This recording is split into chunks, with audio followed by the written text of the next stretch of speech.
Good morning and welcome back to my crafty hen house. My name is Elaine and today you're in a room I have never shared before. This is my husband's shed with all of his tools and his storage cabinets, and we have the beast. Now let me get to why I am shooting this video today.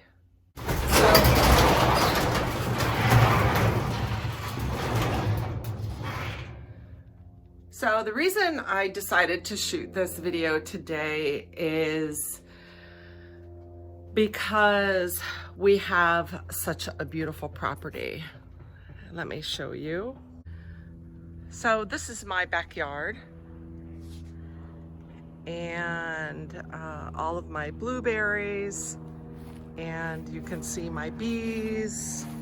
My husband puts this beautiful border all along the planter areas and our pole barn, and we come around here to our beautiful little beltway of all of my citrus trees that run up through the front of the house, and our pool equipment. It rounds around the pool and my garden. So my reason for this video is it's about help. And as you can see, I have weeds growing in my rock garden and a lot of tall grass around the borders that my husband is usually right on top of. But unfortunately, my husband was diagnosed with leukemia about 5 weeks ago, and he has to go to Moffitt Cancer Center in Tampa, which is about 3.5 hours from our home. I go up once a week and stay for a couple days. I have the luxury of staying right inside Moffitt in his room with him. But then we have his beautiful property that he spent so much time and effort keeping it in the condition that it is. So we do have a lot of friends that have offered to help, and family that's offered to help. We also have a terrific lawn maintenance guy that comes and does the ficus hedge for us, which is a huge 10-foot ficus hedge, and he manicures it just beautifully. But I feel the sincere need to know how to take care of these things. This is not only his home and his yard, it's my home and my yard. And whether these are all his tools and his beast, it's also my beast. And I know I need to know how to use these things and take care of the property when he's not here, do the edging, do the weed whacking, make sure I know how to lay down any mulch or any weed spray that needs to be done. So that's why I brought you out here today, to share with you a personal journey that I'm going through. Back in 2018, my husband was diagnosed with non-Hodgkin's lymphoma, and it was in his psoas muscle that's in his back. And he went through many treatments of chemotherapy. He did R-CHOP, and he also did radiation. And we were in our 4th year this year, April would have been our 4th year. And his blood count numbers kept plummeting over a period of time. It didn't take too long for them to start getting out of control. But his final visit to his regular doctor at the VA, he is a Marine vet, told him that he needs to see his oncologist because his numbers were dropping. So of course we did a number of tests, bone marrow tests, more blood work, and it came out that Paul had AML. It's actually TAML. It's therapeutic acute myeloid leukemia, which unfortunately 5% of people that receive chemotherapy or radiation therapy for cancer have the potential of developing this therapeutic acute myeloid leukemia.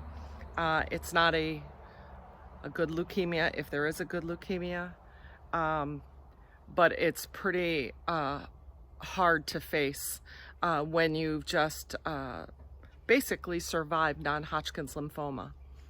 So Paul is at treatment up in Moffitt, and he will be there until his numbers come up. It has been 4 weeks at Moffitt. Actually about 4.5. We had to stay in a hotel for a week while he began his initial chemotherapy.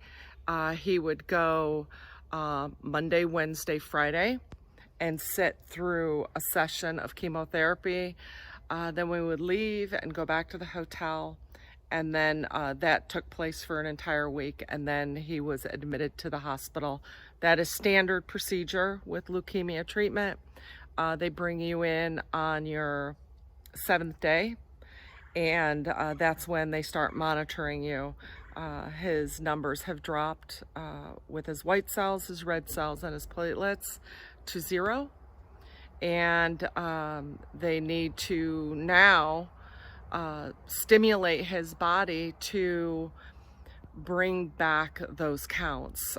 He can get transfusions of red blood cells and platelets, which he's doing again this morning because his platelets have dropped, which is normal. He is right exactly where he wants to be.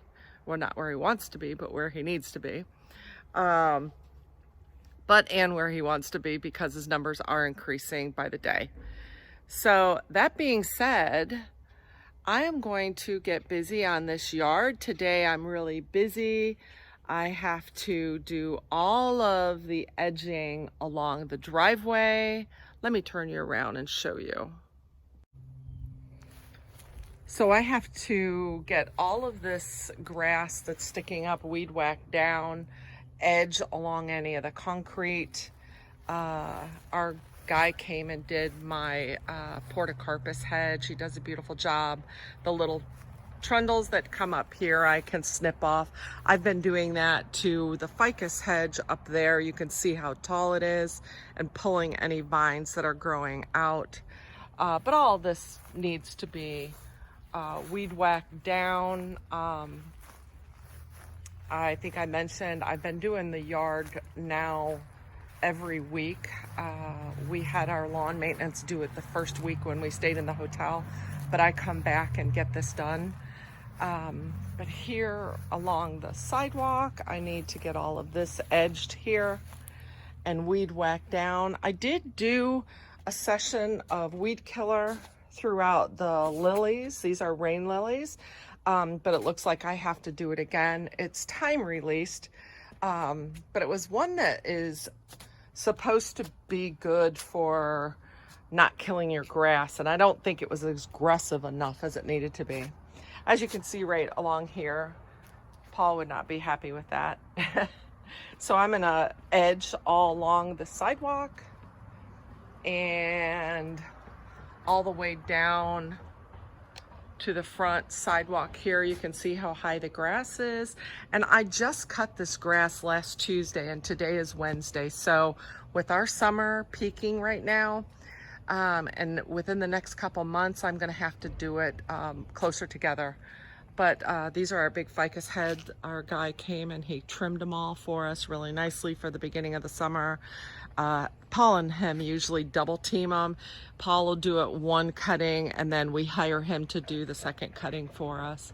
But the grass is really beautiful, and I kind of give myself a little bit of grace and tell Paul it looks so beautiful I don't want to cut it. And he doesn't believe me because he knows it's a big job. I want to show you one of my beautiful magnolias. I just love this tree. It's one of my Mother's Day trees. They always get me a Mother's Day tree every year. So that is what my agenda is for today. And it's not an ideal situation. I wish I didn't have to do it. But you know, there comes a time when we both will take responsibility for each other when we're down and out. And I want to do his yard because I know how he likes it done. I know the special crooks and crevices that he always talks about, and how important it is that somebody that loves it as much as him has their hands on it. So I hope I make him proud. I'm gonna get busy and get edging first. The grass is still a little damp. I don't wanna cut it when it's real damp because it'll glump up in the blades. And so I'm gonna go ahead and edge and then go around, pick up all the pine cones, any branches or palm fronds that fell. You don't wanna run those over because you'll also dull your blades, and that just means you have to hire somebody to come in sooner to sharpen them and switch them out. So pick up all the debris you can, just don't run it over. It doesn't make sense when you could just bend down and put it in a trash can and get it out to the street. All right, well, I'm gonna get busy. Thanks for joining me this morning. God bless. Before I get started, ladies, if you're gonna help out around the property with your husband's equipment, it's always a good idea to just go ahead and ask them, say, what does this do? What is this for? What does this take? What do I need to do to service this? You'll see on a lot of these gas caps, let me get my glasses on really quickly. See this little gas cap right here where it has a gas pump and it has a little plus a drip? That means you're gonna have to add oil to this gas. And that is this oil right here. Comes in all different brands. It's called 2-cycle oil. And this mixes 6 gallons. So you have a little measuring cup up here that you would just squirt push the bottle into. It squirts up the arm here. And you just fill it up. It won't do it right now because the seal lid is on there still. And you can see the measurements. And then what you do is, determining on what size gas can that you have, you follow the directions. And I have a special gas can right here. And it is labeled by my husband, Premix. That is what this type of equipment will use. This is the edger. Up here, this is the weed whacker with the twine on it. And they all will use the premix, which is the oil plus gasoline, not diesel, regular gasoline. And you can get yourself a little gallon container. This is a 2-gallon. And this is perfect size to have because you don't really use a lot. And then get yourself your container of oil for premix. And you can go to Home Depot or Lowe's or True Value and just ask anybody, say, I need premix oil or 2-cycle oil for my weed whacker or my edger. And I got this one, it was about $10, and you can just squeeze the amount in the top, and then the only this amount will pour into this gas can, and then you fill the rest with gas. And then what I do is I just shake it around. I just swirl it around, and then you just store it down here with all your others. And you can see all of those are for a mower. They're for my generator. They're for anything like this little blower right here. That little blower right there, that uses premix. Anything like that, you can just grab your little premix and fill it. It's ready to go. And your lawnmower does not take premix, and it will show you, let me turn you around, right on the cap, unleaded fuel only, and there's no drip. See, there's no drip on there, because right there is where the oil, see the oil can? That's where the oil goes.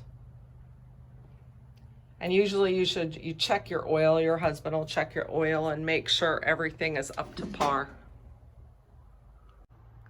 That's just a little pre-advice so that you don't put the wrong gasoline inside your equipment or your husband's equipment. And if you break it, it'll be yours. And then you'll have to buy them new. But yeah, just look at the little cap and Google it. I mean, everything has information on Google. I mean, I forgot how to start this beast, this Gravely. And I was like, okay, do I call Paul and make him nervous because he's not home and say, hey, how do you start the lawnmower again? Because that just means I'm inexperienced.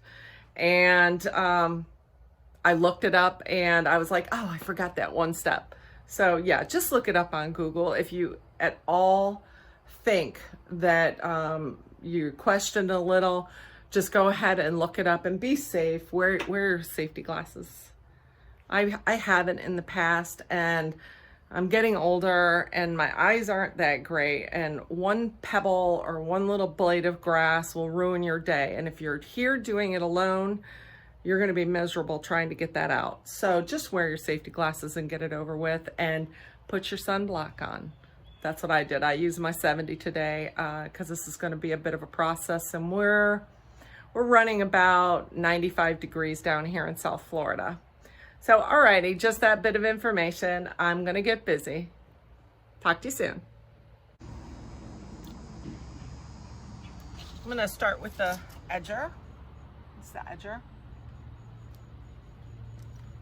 And make sure the switch is not on stop. That's back towards you. Push it forward. There's a ball in the back. This is the prime ball, and you're going to press this 3 to 5 times. And then this flip switch, this is cold start and run. We're going to flip it to cold start and give it a couple pulls.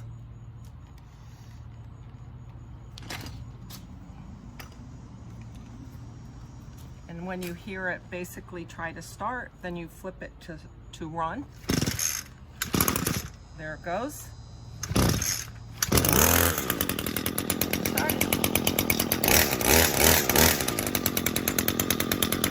then you slide this back to shut it off.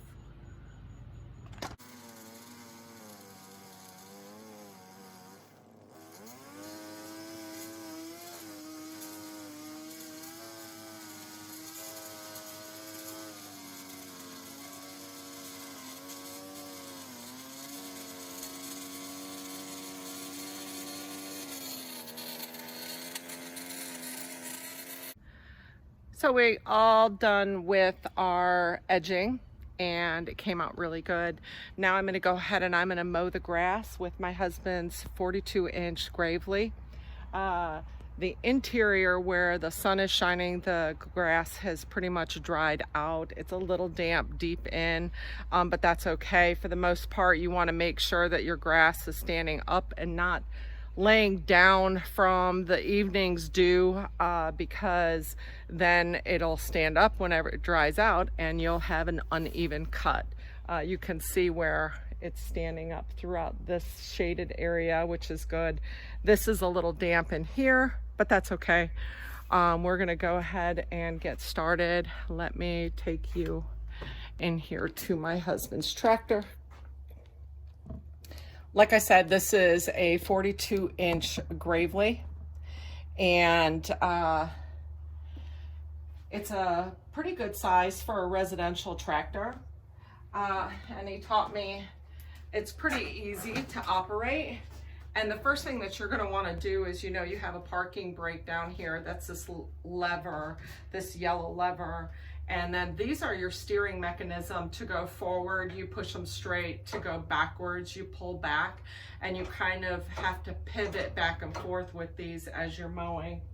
To start the engine, there's 3 buttons besides the keys over here. and I'll come and get you and show you. So these are the two levers and a button over here. This is for the blade rotation. This is your speed up here, and this is your choke, and of course your key, and it has a little monitor. It tells you where you are in the hours of the tractor being run so that you can determine when you need to either service the blades or change the oil. So what we're going to do is we're going to make sure that this is depressed. We're going to put this up into the choke position all the way up here.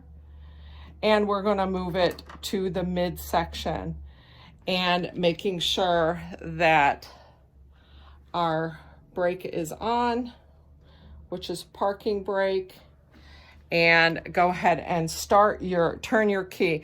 And when you hear the engine begin to turn over a little, then what you're going to do is you're going to come back down here to the choke, and you're going to pull it all the way back and turn the key again, and then your motor should start right up. So we're in each position that it needs to be.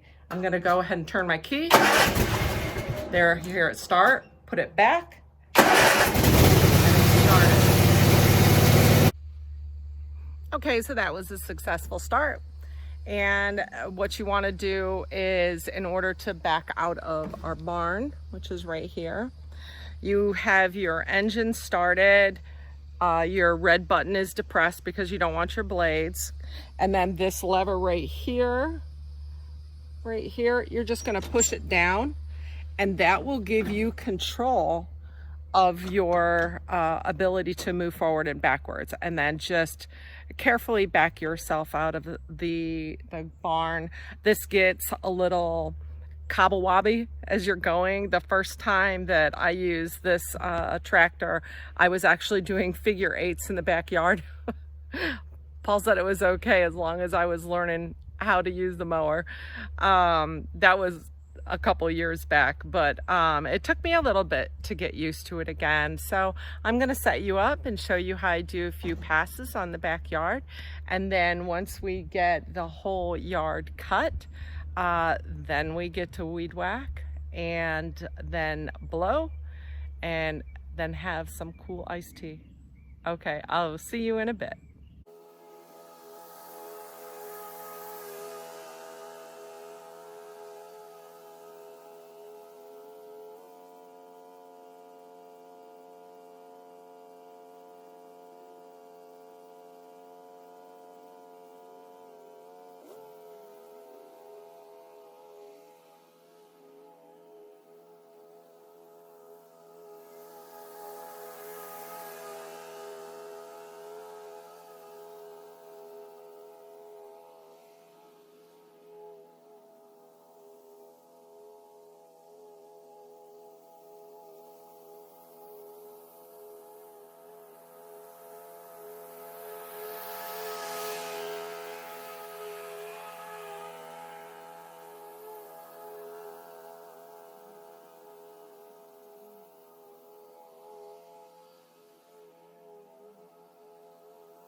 Okay, gonna cut it there. I gotta continue with the front of the yard and the canal out by my bees, and then get started on weed whacking.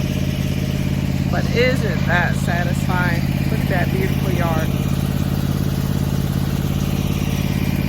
Well, mowing's all complete. Now it is time for me to get to the weed whacking. And my weed whacker starts pretty much the same way as the edger starts. Let me open that up and get a little light. And you have your primer ball here, 3 to 5 pumps with your primer ball, and that's just pushing it in like this. 3, 4, and 5. Make sure you've got enough fuel, and you can see it through the little tank, that the fuel line. And again, this is gasoline plus oil. So that has the plus oil on it. And then you're going to turn this switch to the choke position. And it's got a pull start. You're going to make sure that your switch is in the on position, off is to the back. And we're going to hold down these two clips here and give it a pull start.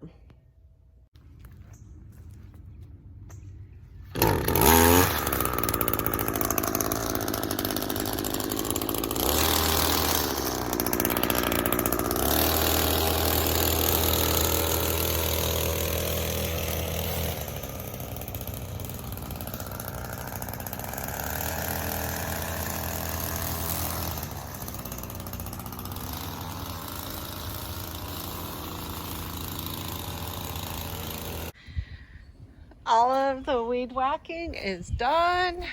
It looks so pretty. I got up all by the sidewalk and my truck.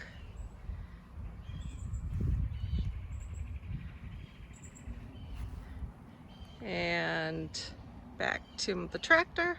And so the weed whacking went really good, as well as the edging. And the final step is blowing off everything.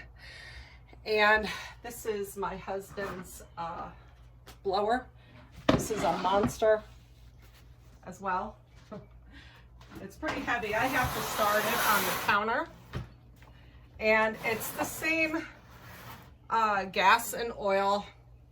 And you have a ball inside the blower, which is right underneath here. And you're going to press that again 3-4 times. It has a choke, this lever. You're going to push that up. You're going to make sure that the handle has a stop button on it, and we want to make sure that it's in the go. If you push this back, it's stop. And I'm going to set this on the floor to start it. And then what I'll do is once it's started, I'll put it back up on the counter and actually load it up with the straps.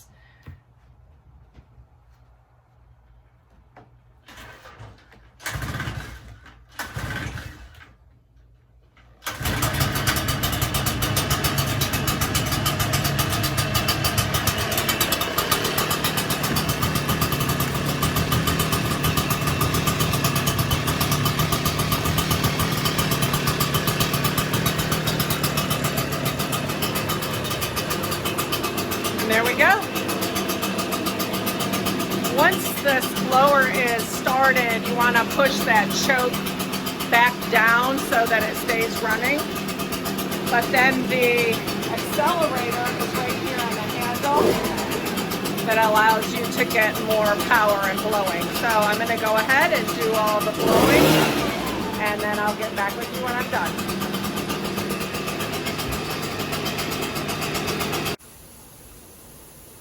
Well, a successful day getting the yard done. Little Koopy and I are out on the back porch, and I'm enjoying some vanilla iced coffee and watching the sprinklers do their job.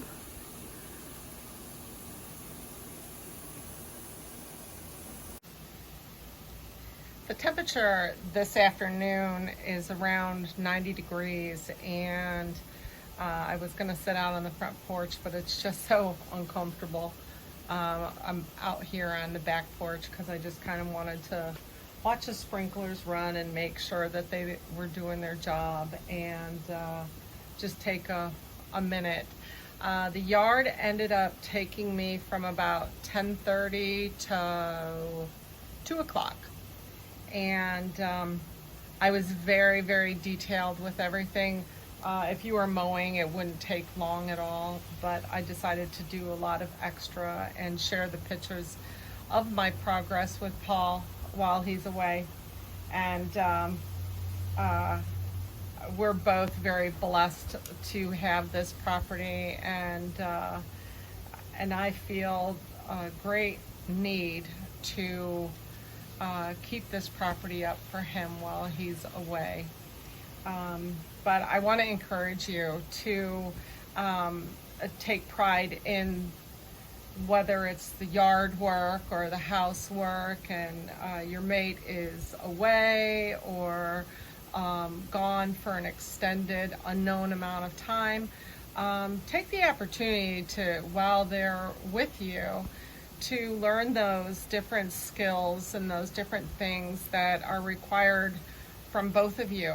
Not all the time, but there will be times that you'll have to fall back on those skills that you're learning along the way so that you can pick up or help out when you're by yourself and you want to make sure that things get done as you both enjoy them. So I also wanted to say that I asked a lot of questions about the equipment that I use of my husband's, his mower, his weed whacker, his edger, the blower. I know a lot of the ins and outs of his tools. So I highly, highly recommend, before you jump into your husband's shed, garage, barn, man shed, ask first. Because like I say, the first time I got on the tractor, I was doing figure eights, and I was getting some coaching from behind to get me going on a straight path. And you don't ever want to burn out an engine because you might need oil, or put the wrong gasoline or oil. There's different oils for all these tools in your husband's tools, and then you're in another world of problems. The availability of tools and the cost of tools is outlandish. And so I highly recommend, while you have the time to do your different projects at the house, whether it's his woodworking tools or his lawn tools, or even teaching him about different things, different aspects in the kitchen. I remember years ago I had to go in for a minor surgery, and my boys were just small, and I made list and list and lists of what each one ate, what each one would wear, which one liked what story at night to go to sleep with, what the numbers were to call, what the passwords were to pick them up at daycare, at the school, and what they would eat, how to prepare the simplest things. So share those little things with your significant other, and let them in on the jobs that you do to keep your home running smoothly. I appreciate Paul always taking the extra effort when I ask to teach me how to do these things, and we never expected to be faced with such a scary health crisis right now with leukemia. And just the fact that I know he's in a good place, he knows that I can take care of our home, and I know that I can take care of our home inside and outside as he would expect. So I just want to thank you and encourage you to share those special little traits that each one of you have in your family. Teach your kids, teach your young men and your young women as they get ready to go out into the world. These are vital, vital skills that they need to know how to do as they get ready for their future, or you get ready to do things on your own possibly. So again, I want to thank you for joining me. Your prayers would be grateful as Paul goes through this AML leukemia. And with Father's Day coming up this Sunday, I'm so excited that I'm going to go over there and visit with him and be able to spend some time. I can stay right at the cancer center with him which makes it very nice. And then come on back home after a couple days and we'll start all over again. So thank you again, and God bless. Until next time, please subscribe if you like my videos. If I can be of any help or assistance in any little skills that I might have, please don't hesitate to leave me a question in the comment. Until next time, have a great day.